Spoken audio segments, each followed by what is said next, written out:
ప్రజలు స్వచ్ఛందంగా ఇంటి పరిసరాలను పరిశుభ్రంగా ఉంచుకుంటేనే ప్రజలకు ఆరోగ్య భద్రత ఉంటుందని ఏలూరు ఎమ్మెల్యే బడేటి చంటి అన్నారు. ఏలూరు నగరంలో స్వర్ణాంధ్ర స్వచ్ఛ ఆంధ్ర కార్యక్రమంలో భాగంగా నగరంలోని 23వ డివిజన్ ఫిరంగల దిబ్బ వద్ద కార్యక్రమం నిర్వహించారు.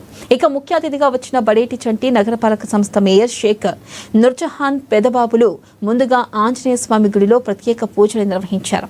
ఇక ప్రభుత్వం ప్రజల ఆరోగ్య భద్రత కోసం ఎన్నో కార్యక్రమాలు చేస్తుందని ప్రజలు కూడా సహకరించాలని అన్నారు.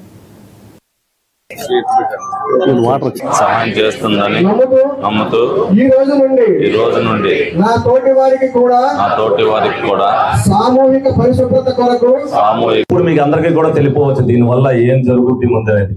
భవిష్యత్తులో క్రమశిక్షణతో పాటు పరిశుభ్రత వల్ల ఏదేది జరుగుతుంది, ఏ ఇబ్బందులు లేకుండా మనం ఉంటాం అనే దాంట్లో అవన్నీ కూడా మనకు నిమగ్నం అయ్యి ఉంటాయి. ఒకప్పుడు డాక్రా గ్రూపుల్ని స్థాపించారు చంద్రబాబు నాయుడు గారు. ఇవాళ డాక్రా గ్రూపులు ఏ విధంగా డెవలప్ అయిందని మీరు అందరూ కూడా చూస్తున్నారు.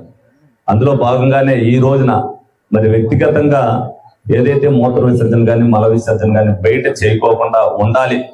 ప్రతి దగ్గర కూడా స్కూల్లో అవ్వచ్చు, అలాగే ఏదైతే వ్యక్తిగతంగా కమ్యూనిటీ హాల్స్ లో ఉన్న మరుగుదొడ్లు అవ్వచ్చు, ఎన్నిట్లు కూడా పరిశుభ్రంగా ఉంచుకుంటూ ఎక్కడైతే మంచినీటి సౌకర్యం లేదో అవి కూడా కల్పించుకుంటూ ఎవరికి వాళ్ళు ఆ తోడ్పాటాన్ని అందరూ సహకారం ఉంటేనే ఇది జరుగుద్ది డెఫినెట్ గా. అలాగే కార్పొరేషన్ పరిధిలో చాలా చోట్ల మరి ఎన్ని కూడా మల విసర్జనకి మూత్ర విసర్జనకి లేడీస్ కి, మహిళలకి, పురుషులకి సెపరేట్గా పెట్టడం జరిగింది.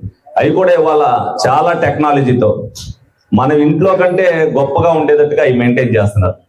ఎక్కడికైనా వెళ్ళినప్పుడు చాలా సెంటర్లో